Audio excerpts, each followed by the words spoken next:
Una bolita de masa m reposa en la parte superior de un cascarón esférico de radio R.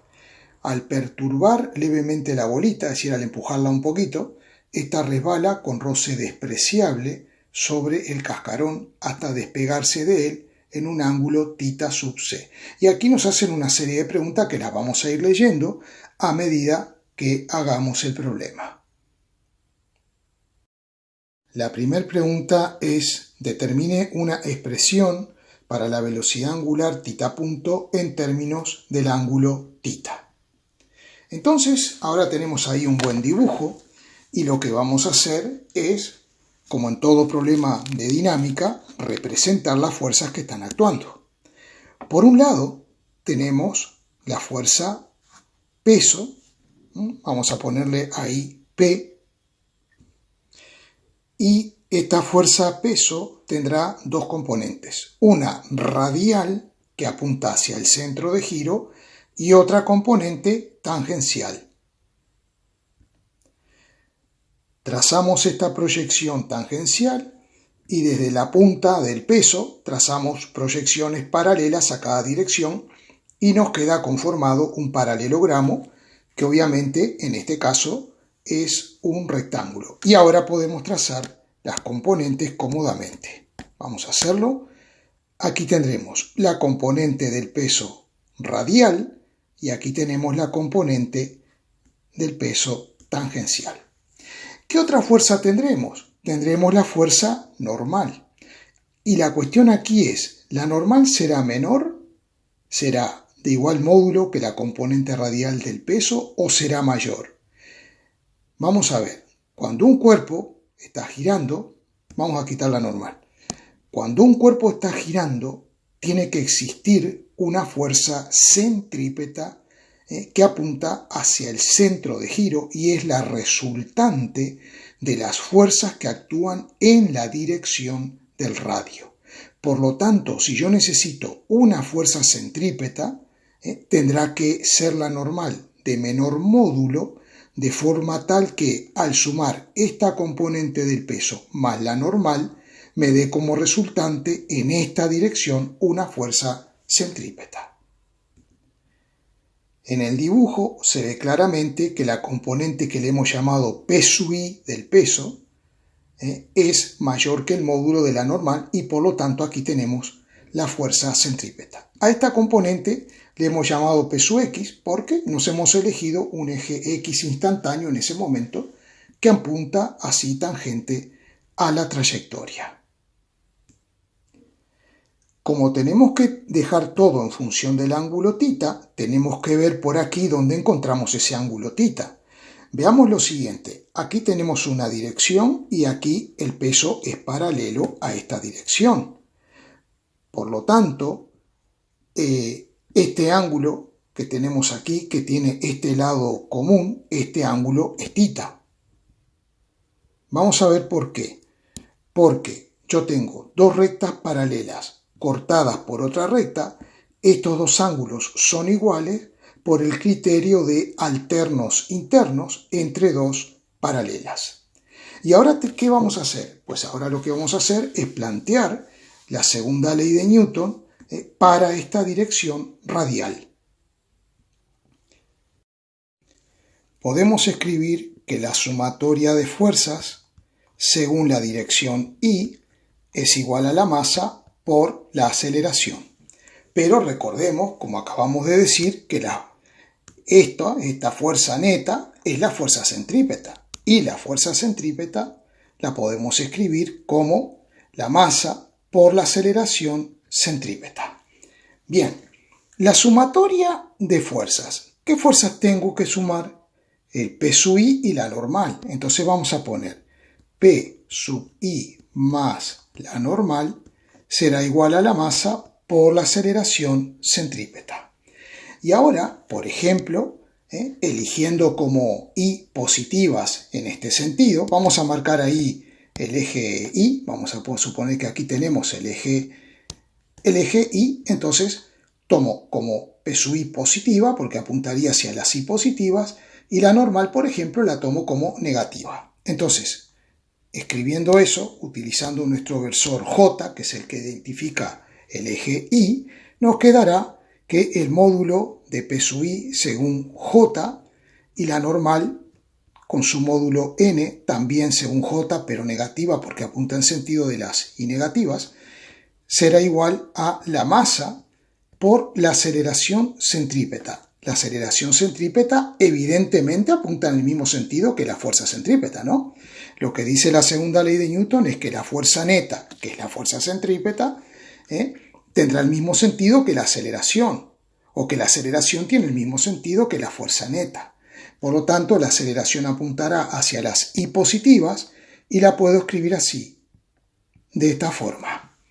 Bien, entonces de ahí ya sacamos una relación de módulos. La relación que sacamos es que P sub I menos N será igual al producto de la masa por el módulo de la aceleración centrípeta. La aceleración centrípeta en función de la velocidad angular la podemos escribir como velocidad angular al cuadrado por R. Y vamos un poquito más allá. Omega también se puede escribir como tita punto. ¿Por qué? Porque omega es la derivada del ángulo con respecto al tiempo. Es decir, omega, ¿qué es lo que me dice la velocidad angular? ¿Con qué rapidez cambia el ángulo tita mientras la pelotita va deslizando por el cascarón esférico? Bien, entonces a partir de ahora vamos a llamarle tita punto, según como dice la letra, tita punto, a nuestra velocidad angular. Tenemos que ver cómo calcularíamos P sub I. Entonces, para eso, en este triángulo, nosotros tenemos que, observemos, P sub I es el cateto contiguo y P es la hipotenusa. Como tenemos un ángulo recto en esta esquina, podemos aplicar las relaciones trigonométricas seno, coseno, tangente, etc. En este caso, como quiero calcular el cateto contiguo, plantearé coseno de tita. Coseno de tita será P sub I sobre P, por lo tanto P sub I es P por el coseno de tita. Entonces vamos a sustituir P sub I y colocaremos P por coseno de tita menos N será igual a M por omega, que es tita punto al cuadrado por R. El peso lo podemos escribir a su vez como M por G y por coseno de tita menos N será igual a M por tita punto al cuadrado por R. Llegados a este punto, decimos aquí tengo tita y aquí tengo tita punto. Es decir, que podría pensar que despejo tita punto, dejando esto como está, pasando dividiendo M por R al denominador y aplicando la raíz cuadrada para hallar tita punto. Pero el problema es que tengo la normal. Entonces, la velocidad angular tita punto no nos está quedando solo en función del ángulo tita, sino que también nos queda en función de la normal, que por supuesto irá variando durante todo el recorrido. Esta expresión nos la vamos a guardar porque la vamos a tener que utilizar más adelante, como verán. Y vamos a intentar otro camino para poder encontrar la velocidad angular tita punto en función del ángulo tita. Para eso vamos a analizar qué es lo que ocurre tangencialmente en este punto. Existe una fuerza resultante tangencial que es esta componente Px del peso. Y entonces puedo escribir que esta componente es igual al producto de la masa por la aceleración, ¿cuál? La aceleración tangencial. Es decir, no solo hay una aceleración centrípeta, sino que tengo una aceleración tangencial.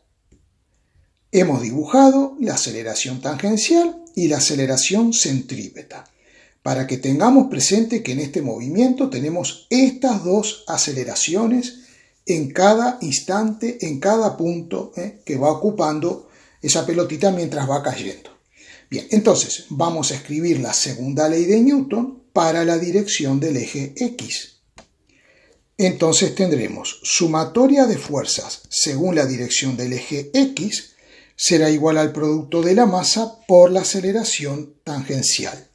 Bueno, pero en el eje X solamente tengo la componente Px del peso. O sea que esto será igual a la masa por la aceleración tangencial. Tomando las X como positivas, hacia abajo, y teniendo en cuenta que este vector Px es paralelo a este, que es el cateto opuesto al ángulo, yo puedo aplicar que seno de tita es cateto opuesto sobre hipotenusa y despejar Px, que me quedaría P por seno de tita. Pero también hay otra cosa. Aquí tengo una recta y otra recta que son paralelas cortadas por una recta. Por lo tanto, aquí también, vamos a marcar, aquí también tengo el ángulo tita. Es decir, que si analizo este triángulo, me queda que seno del ángulo tita es cateto opuesto sobre hipotenusa y por lo tanto Px va a ser lo mismo que antes, el peso por el seno del ángulo tita. El peso m por g por seno del ángulo tita será igual a la masa por la aceleración tangencial. Ahora bien, mg por seno de tita, como está en dirección paralela al eje X, según las X positivas, lo voy a acompañar del versor Y. Y lo mismo la aceleración tangencial. De aquí saco una relación de módulos. El módulo de este vector, mg por seno de tita, es igual al módulo de este vector. Entonces me quedará m por g por seno del ángulo tita será igual a m por el módulo de la aceleración tangencial. Podemos simplificar la masa y nos queda g por seno de tita igual a la aceleración tangencial. Pero recordemos que la aceleración tangencial está vinculada con la aceleración angular, que en ese punto, esa aceleración tangencial la puedo escribir como alfa multiplicada por el radio r, donde alfa es la aceleración justamente angular. La aceleración angular la puedo escribir como tita, dos puntos, es decir, la derivada segunda de tita con respecto al tiempo. Bien, entonces ahora lo que puedo hacer es despejar tita dos puntos, que es la aceleración angular. Despejando la aceleración angular me queda de esta forma. Pero conceptualmente la aceleración angular, como dijimos antes, es la derivada de la velocidad angular, que es tita punto, con respecto al tiempo. Llegados a este punto, como yo quiero la velocidad angular en función del ángulo, aquí me está, digamos, molestando el tiempo. Entonces hacemos lo siguiente.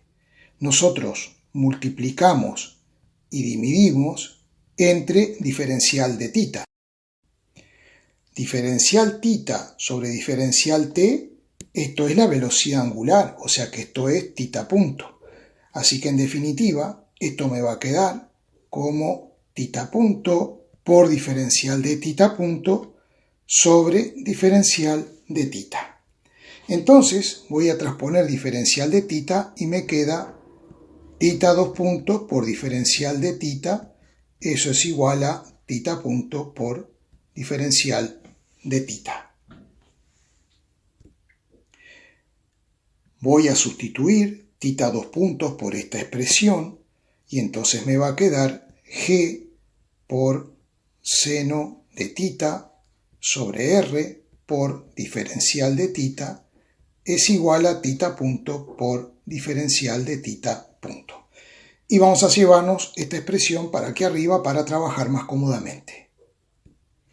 Lo siguiente que haremos será integrar a ambos miembros del signo de igual. Entonces, por ejemplo, la velocidad angular ahí arriba, en el instante que consideramos t igual 0, ahí arriba, el ángulo tita vale 0 y la velocidad angular tita punto vale 0. O sea que esto vamos a poner que vale 0 y de este lado el ángulo tita también vale 0.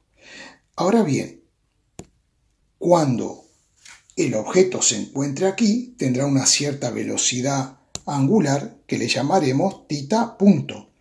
Y para distinguir este límite de la variable, a la variable le podemos poner un tita punto prima, para no cometer errores matemáticos. Bien, y aquí el ángulo variará entre 0 y tita. También hacemos lo mismo, le llamamos diferencial tita prima. Vamos a ver cómo resolvemos esta integral. G y R son constantes, van para afuera de la integral, entonces me queda G sobre R por la integral entre 0 y tita de seno de tita, que tendremos que poner también tita punto, por diferencial de tita punto, es igual a... ¿Cuánto nos da esta integral? Esta integral nos da tita punto al cuadrado sobre 2, que tendremos que evaluarla entre 0 y tita punto. Por lo tanto, vamos a ver qué nos queda de este lado. G sobre R, vamos a escribirlo por aquí, G sobre R, y la integral de seno de tita punto es menos coseno de tita punto. Entonces vamos a poner menos coseno de tita punto, que tendremos que evaluarla entre 0 y tita. Y del otro lado, cuando sustituimos tita punto prima, y aquí también prima, cuando sustituimos por tita punto, eso nos quedará simplemente tita punto al cuadrado dividido entre 2, porque cuando sustituya tita por 0 me va a dar 0. Bien, vamos a ver qué nos queda de ese lado. Hay que tener cuidado. Nos queda G sobre R por menos coseno de tita menos, o sea, más coseno de 0. Coseno de 0 grado, ¿eso cuánto es? Es 1. Todo esto será igual a tita punto al cuadrado sobre 2. Vamos a proseguir aquí arriba. Simplemente esto lo podemos invertir el orden y poner 1 menos coseno de tita igual a tita punto al cuadrado sobre 2. Bien, y ahora simplemente sí podemos despejar tita punto, que nos quedará esta expresión. Y entonces ahora sí tenemos la velocidad angular pura y exclusivamente en función del ángulo tita, porque G y R son constantes. Algo importante, sabemos que el coseno del ángulo varía entre 0 y 1 en valor absoluto. Entonces esta diferencia siempre me va a dar o positiva o 0. Me dará 0 en este punto cuando el ángulo valga 0. Coseno de 0, ¿cuánto es? 1. 1 menos 1, 0. O sea que tita punto efectivamente nos da 0 ahí arriba. Hemos terminado la parte A y vamos a la parte B. En la parte B nos dice, determina una expresión para la reacción normal, es decir, para n, que el cascarón ejerce sobre la bolita en función del ángulo tita. Entonces, justamente vamos a aprovechar esta expresión, transponiendo n al segundo miembro y esto que nos queda aquí lo traemos restando al primer miembro. Vamos a ver, n lo puse de este lado y al transponer esto pongo m por r, que lo tengo aquí, con signo de menos. Y luego, tita punto cuadrado lo despejamos de aquí, que nos queda 2g sobre r por 1 menos coseno de tita. Vemos que podemos simplificar r y podemos aplicar aquí la distributiva y avanzar un poquito más. Haciendo la distributiva, esto nos queda como está, menos por más menos 2 por m por g por 1 menos 2m por g. Menos por menos más 2mg por coseno de tita. Y ahora nos queda mg coseno de tita más 2mg coseno de tita, 3mg coseno de tita, menos 2mg igual a n. Y tenemos la parte B lista. En la parte C dice, sea n la fuerza de contacto entre la bolita y el cascarón. Grafique la normal en función de tita, es decir, esta normal que hemos calculado, nos piden que la grafiquemos en función de tita, el módulo de la normal. Aquí hemos trazado los ejes, la normal en función de tita. Si tita vale 0, ¿qué me queda? coseno de 0 es 1. Entonces 3mg menos 2mg me da mg, es decir que la normal, cuando θ vale 0 grado, la normal vale m por g, lo cual es cierto porque en este punto, si trazamos la fuerza peso, vamos a trazar la fuerza peso, ahí, ¿vale? Y trazamos la normal, tienen ambas igual módulo. ¿Por qué? Porque la esferita no se está moviendo en esta dirección. Está momentáneamente ahí en reposo, en un equilibrio, que es un equilibrio un poco inestable, pero bueno, está en equilibrio al fin. O sea, peso y la normal tienen igual módulo, lo cual es cierto. Entonces vamos a poner eso en nuestra gráfica. Y ahora lo que tenemos que analizar es lo siguiente. Habrá un ángulo tal para el cual la esferita pierde contacto con el cascarón. En ese caso, si no hay contacto, la normal será igual a 0. Entonces, si pongo normal igual a 0, me va a quedar 3m por g por coseno de θ. Como la normal es 0, traspongo el 2mg al segundo miembro. Simplifico m, simplifico g. Y entonces me queda que el coseno del ángulo es 2/3.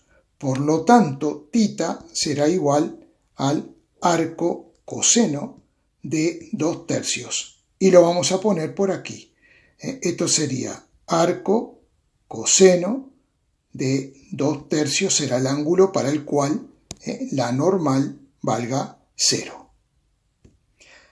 Para completar la gráfica podríamos tomar algunos valores intermedios de θ e ir completando los valores.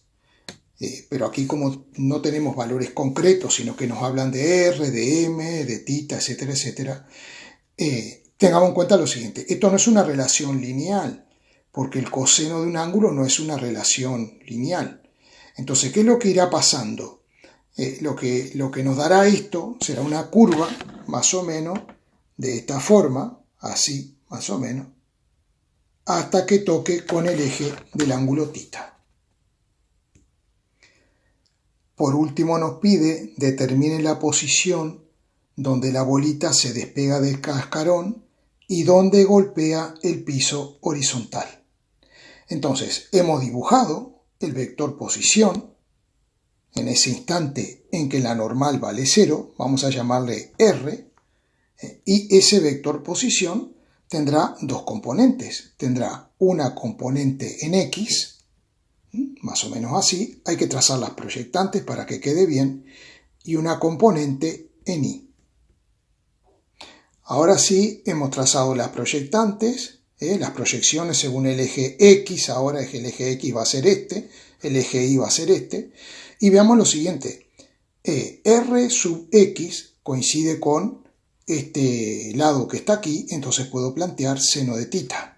Entonces me va a quedar que justamente Rx va a ser igual a el módulo de R coincide con el radio del cascarón por el seno del ángulo θ, y luego R sub I lo plantearemos como R por coseno de θ. Por lo tanto, nos va a quedar que el vector posición será igual a R por seno de θ I más R coseno de θ J, entendiendo lo siguiente, que aquí tenemos el eje X y aquí en la vertical hemos puesto el eje Y. Y como a θ sub C es el ángulo para el cual se produce ese despegue, lo hemos escrito aquí, que el vector R por seno de θ sub C por el versor Y más R coseno de θ sub C por J. Y ahora tenemos que estudiar este proyectil. Una vez que se ha despegado, esto se transforma en un proyectil y nos pide calcular el alcance horizontal, es decir, dónde golpea el piso, supongo yo que a partir de esta posición. Para que no haya ninguna duda, θ sub C es este ángulo de 48,2 grados. Podemos plantear que Rx es r por seno de 48,2, que nos queda r por 0,75, y que r sub i es r por coseno de θ de 48,2, y nos queda esto. Vamos a situar el origen de los ejes coordenados x e y aquí en este punto, y vamos a intentar calcular esta x que será el alcance del proyectil. La altura inicial y sub 0 la tenemos, que es r sub i, que es r por 0,67. Ahora bien, vamos a necesitar esta velocidad, porque el alcance x será la componente horizontal de esta velocidad por el intervalo de tiempo, que será el mismo en que el proyectil recorre esta altura. Entonces, nosotros, por ejemplo, queremos calcular v sub 0, que es la velocidad tangencial. Pues la velocidad tangencial, v sub 0, sabemos que la podemos escribir como la velocidad angular, que es θ punto, por r. Por lo tanto, nos quedará... Hemos dibujado las componentes horizontal y vertical de la velocidad en este punto. Veamos lo siguiente. Aquí tenemos el ángulo θ. Entonces, este lado, o sea, Vx, es perpendicular a este lado del ángulo θ. Y v sub 0 es perpendicular al otro lado del ángulo θ. Por lo tanto, podemos decir que aquí tenemos justamente también el ángulo θ. Y podemos, mediante seno y coseno, plantear Vx y V0i, que es la velocidad inicial vertical en ese movimiento del proyectil. Para Vx, como es el cateto contiguo, utilizaremos coseno del ángulo. Y para V0i, como es el cateto opuesto, porque estos dos lados son iguales, utilizaremos el seno del ángulo. Una vez que tenemos planteadas las componentes, vamos a establecer lo siguiente. El alcance horizontal que quiero calcular x va a ser igual a Vx, que entonces es 0,67 por v sub 0, por el intervalo de tiempo que dura el vuelo. Para calcular el tiempo vamos a emplear la definición de la aceleración de la gravedad, que será la velocidad final en i menos la velocidad inicial en i sobre el tiempo. Y la ecuación de la altura, i es igual a i sub 0 más velocidad final en i al cuadrado menos v0i al cuadrado sobre 2g. ¿Qué es lo que pasa? Que cuando llega al suelo, la altura vale 0, entonces esta ecuación la igualo a 0. Y luego, ¿qué hago? I sub 0, que es 0,67 por r, lo transpongo al primer miembro como negativo y me queda esto de este lado. Teniendo en cuenta que g vale menos 9,8 por 2 menos 19,6. Bueno, hacemos operaciones y despejamos la velocidad final en i. La sustituimos ahí arriba y despejamos el tiempo, que nos va a quedar esta expresión que tenemos aquí. Y por lo tanto ahora sí podemos calcular el alcance y terminar nuestro problema. Voy a dejar planteado esto porque ya el vídeo se ha hecho muy largo. Ya sabemos cuánto vale v sub 0. La ponemos al cuadrado, que se nos irá a la raíz, y la sustituimos ahí. Bien, finalmente, si queremos indicar desde este punto, por ejemplo, cuánto ha sido el alcance total, sería Rx más X, ¿no? Por eso lo puse aquí. Rx vale R por 0,75 y le tenemos que sumar esta X, que es 0,67 por V sub 0 por el tiempo, que nos dio este resultado que tenemos ahí. Bueno, espero que esto les haya aportado bastante. Quiero agradecer a la gente que continuamente se está sumando al canal y con esto hacen que el canal crezca y pueda llegar a más compañeros que al igual que ustedes necesitan de estos importantes conocimientos. Muchas gracias.